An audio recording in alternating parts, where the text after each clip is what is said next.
O senador Alessandro Vieira, do Cidadania, lançou um edital de emendas participativas de Sergipe, onde a população vai poder votar e escolher quais projetos no estado devem receber recursos das emendas individuais, no valor de 16 milhões de reais, que estarão disponíveis para o ano que vem, 2020. O senador Alessandro Vieira está aqui com a gente hoje para falar sobre esses e outros assuntos. E você, claro, pode participar pelo WhatsApp, pelo 981 16 9448. Bom dia, senador. Seja muito bem-vindo. Bom dia. Senador, vamos começar então falando sobre as emendas, que o senhor transformou de individuais para participativas, O sergipano pode agora escolher como esse recurso vai ser destinado, de que maneira? As nossas redes sociais vão estar orientando como deve ser feito. Você tem um site específico chamado emendasparticipativas.net. Lá a pessoa vai se cadastrar e vai votar em 4 projetos. 2 deles da área de saúde, porque metade do recurso obrigatoriamente vai para a área de saúde, um municipal e um estadual, e 2 projetos livres, também um municipal e um estadual. O objetivo é devolver para as pessoas o direito de escolher aquilo que deve ser feito com o dinheiro que é delas, porque tu paga o nosso imposto. Foram muitos projetos, mais de 400 projetos que chegaram. 465 projetos do estado todo. A gente ajudou a dar o tratamento técnico para que fossem viáveis. Foi feita uma triagem e hoje as pessoas vão escolher alguma coisa em torno de 165 projetos. A ideia é participar, trazer as pessoas para dentro do processo da política, acabar com essa distância muito grande que você tem entre Brasília e o estado de Sergipe. Por falar em Brasília, vamos falar um pouco também da atuação do senador lá no Senado em relação à CPI da toga. O senhor é autor do requerimento, é uma CPI que pretende investigar o judiciário brasileiro. O que essa CPI pretende descobrir? Ela pretende identificar condutas praticadas por ministros dos tribunais superiores, essencialmente ministros do Supremo Tribunal Federal. Hoje o Brasil inteiro tem consciência de que tem problemas sérios em vários lugares, mas um deles está lá no judiciário. Legislativo, executivo já passaram por operações, por fiscalizações. O judiciário nunca, a não ser em 99, através de uma CPI no próprio Senado da República. A hora agora é de repetir esse processo, trazer depuração, trazer inovação e talvez melhorar o nosso judiciário. Agora, é preciso ter no mínimo 27 assinaturas. Nós chegamos a ter essas 27 assinaturas. Uma assinatura foi retirada, que foi da senadora Maria do Carmo. Democratas até chegou a se manifestar, dizendo que não era o momento de fragilizar instituições que visam aí lutar pela democracia, que o partido estava muito mais atento neste momento às reformas. Um outro senador também se sentiu bastante pressionado. O senhor acha que essa CPI vai adiante? Como que o senhor pretende reunir quórum para que a CPI de fato aconteça? A gente tem certeza de que vai adiante, porque é uma demanda do Brasil. O Brasil quer que aconteça a CPI. Você tem uma resistência de um sistema político muito forte, muito poderoso, que pressiona senadores, pressiona parlamentares e tenta interferir até na informação que a pessoa tem. Uma CPI como essa não vai atrapalhar a economia, não vai dificultar o governo, ela vai apurar fatos referentes a condutas específicas de pessoas, de ministros. Não tem nada a ver com previdência, não tem nada a ver com reforma tributária, com emprego. É apenas um avanço das operações de combate à corrupção que já aconteceram em todos os níveis. Quem tem medo disso é que tem que se explicar para o seu eleitor. O senhor falou de uma CPI semelhante que teria acontecido no final da década de 90. Nós tivemos resultados? Sim, sim. Foi aquela CPI que identificou os fatos que envolviam o chamado juiz Lalau, ficou famoso com o TRT de São Paulo, levou à cassação do senador da República, senador Luiz Estevão, do Distrito Federal, e ajudou a criar uma série de mecanismos que aperfeiçoaram o judiciário, dentre eles o próprio CNJ, que foi surgir 2 ou 3 anos depois. É um processo evolutivo. A nossa Constituição traça de que forma você tem um controle de um poder com o outro. É assim que você tem democracia de verdade. Se você tiver um poder que está fora de controle, que não pode ser fiscalizado, que não pode ser questionado, não é democracia, é ditadura. E Rui Barbosa já dizia, a pior ditadura que você pode ter é a da toga. Falando ainda sobre as emendas participativas, de que maneira assim, o sergipano já está fazendo as suas escolhas em relação aos projetos? Uma triagem já foi feita, são mais de 100 projetos que estão aí já sendo analisados. O que a gente deve trazer de fato? São importantes projetos na área de saúde, a gente tem uma demanda muito grande, até porque você tem recurso garantido para essa finalidade. Tanto você pode ter a questão de custeio, aquisição de algum equipamento específico, uma possibilidade de você ter o atendimento direto ao cidadão. E projetos que foquem no desenvolvimento regional. São essas nossas sugestões, mas é livre. Você vai entrar no site, você vai ver todos os projetos que estão disponíveis, vai poder escolher e votar. É a coisa mais democrática possível, é devolver para o cidadão o poder que vem dele. Quando o cidadão é eleito, no meu caso, eleito senador da República, ele apenas representa a vontade dos outros. Eu não me transformei numa outra pessoa, não virei um superpoderoso que não pode ser questionado. É pelo contrário, eu continuo sendo, como já era, um servidor público, só que agora lá no Senado. E conforme você vai mostrando que dá para fazer diferente, você começa a motivar, estimular a participação democrática das pessoas. Eu tenho dito bastante, tenho conversado inclusive com o governador do estado. Através das novas emendas de bancada que passaram a ser impositivas, Sergipe vai receber ao longo de 4 anos mais de R$1 bilhão. Mais de R$1 bilhão em emendas impositivas de bancada. Então, se você organizar isso, você programar isso, você pode mudar a cara do estado, que precisa resgatar emprego, renda e infraestrutura. Mas sem coordenação política nada disso acontece. E quando o cidadão participa, tudo fica mais fácil. É um recurso muito importante também que o Estado precisa para ser distribuído aí em áreas estratégicas, né? Quando que a gente deve ter um resultado, então? A votação ainda está acontecendo até o próximo dia 30. Desse nosso processo, nós temos resultado no dia 10 de outubro. Dia 10 de outubro a gente divulga quais foram os projetos e divulga também qual vai ser a destinação dos demais projetos, porque tem muita coisa boa que a gente não vai conseguir contemplar porque falta recurso. Mas a gente vai repassar para essas demandas de bancada, vai repassar para o governo, buscar outras fontes de financiamento. O mais importante é você motivar as pessoas a participar. A sua própria comunidade mobilizada vai garantir o recurso. Não tem troca de favor, não tem compra de voto, não tem esquema com o empresário. É o cidadão votando. E aí você dá um outro impulso para a nossa democracia. Um outro tema muito importante também lá em Brasília é sobre essa questão da mini-reforma partidária, né? A impressão que a gente tem é que o Senado fez a parte que lhe cabia, mas quando o poder foi repassado para que o Congresso decidisse, agora, na verdade, está na mão do presidente, né? Eu queria que o senhor falasse sobre os pontos que acabaram sendo deixados para trás. Exato. Você teve uma aprovação na Câmara dos Deputados, na calada da noite, um processo atropelado de Rodrigo Maia e seu grupo, o antigo Centrão, o famoso Centrão. Isso chegou no Senado e também se tentou atropelar lá no Senado. O presidente Davi Alcolumbre tentou impor uma aprovação sem leitura, sem análise. A gente conseguiu bloquear isso e depois firmar um acordo onde todos os pontos foram cancelados. Mas ao voltar para a Câmara, porque o nosso sistema é bicameral, então você tem a revisão, o Rodrigo Maia rasga o regimento e restitui, recompõe todo o projeto, praticamente todo o projeto. É um projeto que facilita a lavagem de dinheiro, facilita a corrupção eleitoral, aumenta muito os gastos. Por exemplo, ele retorna a propaganda política nos horários de TV. É um custo de mais de R$1 bilhão que vai sair do nosso bolso para fazer campanha política.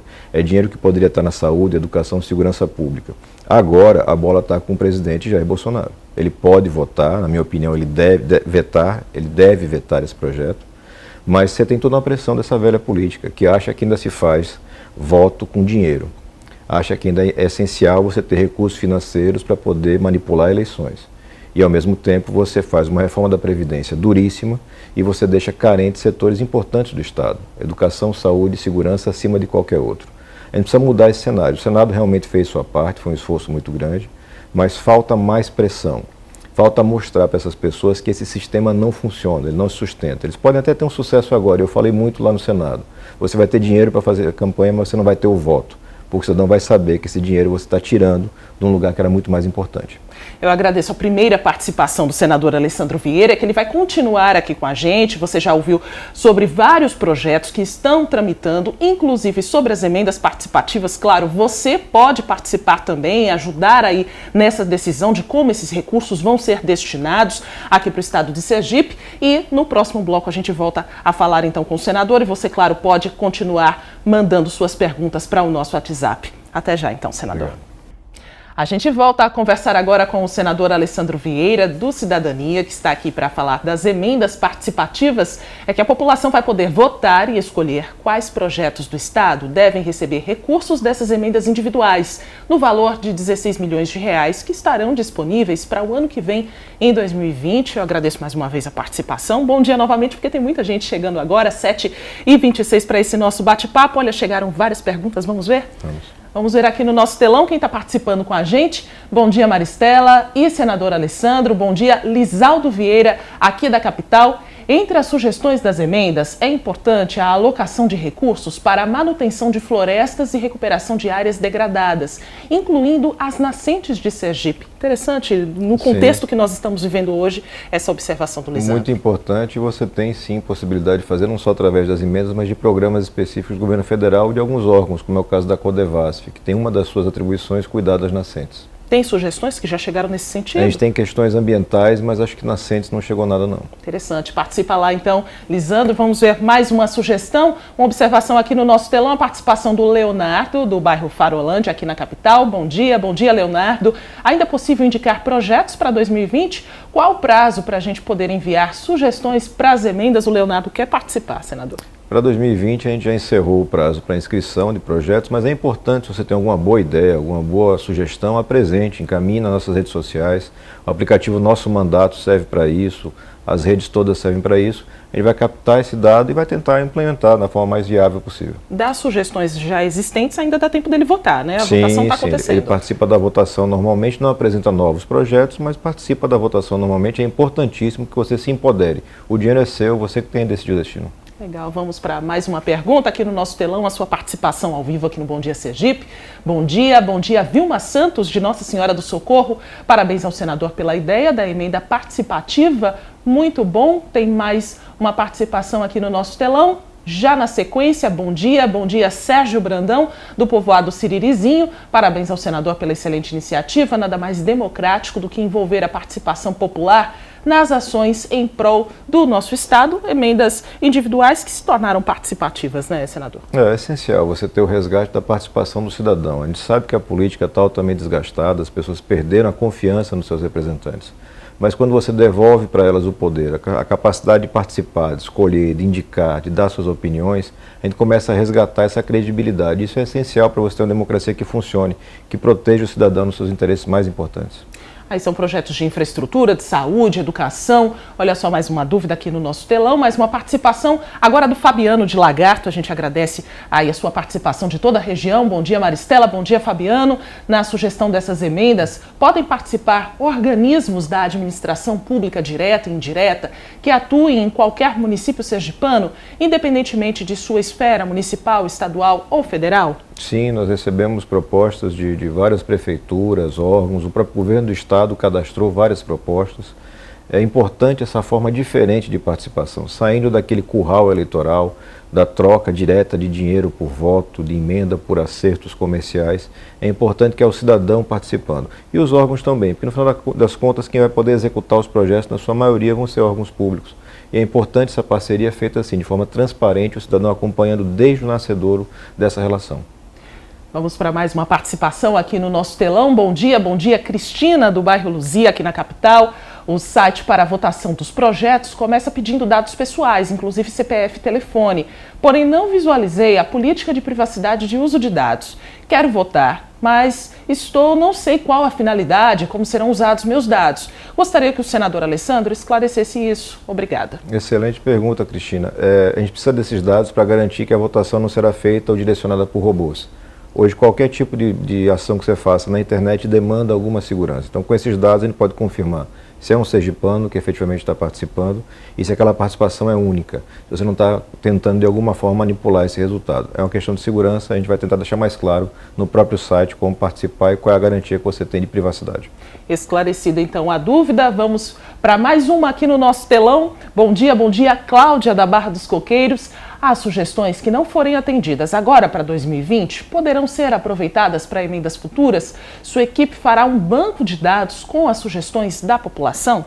Com certeza, a gente vem fazendo já isso, inclusive com sugestões que não se aplicam ao formato das emendas. Tem projetos que não são compatíveis com aquilo que você pode financiar através de uma emenda parlamentar. Mas são projetos importantes. Então a gente vai fazendo um cadastro disso, buscando. A gente vem numa relação, conversando com as entidades de comércio, de indústria, tentando talvez montar um fundo para suporte, porque tem vários projetos que são muito pequenos, mas que impactam bastante na vida das pessoas, como por exemplo um fardamento escolar, material escolar para o início do ano, coisas que não são tão relevantes para uma emenda, que deve ser mais estruturante, mas que podem ter um apoio, um apadrinhamento, sem essa troca por voto. A gente percebe nesse ingresso na política, eu que não sou da política tradicional, o quanto as pessoas ainda têm o hábito de demandar do político coisas cotidianas, um pagamento de um remédio, por exemplo. Não é essa a função do político. A função do político é dar soluções permanentes para a pessoa. E através do serviço público e através também da mobilização da sociedade.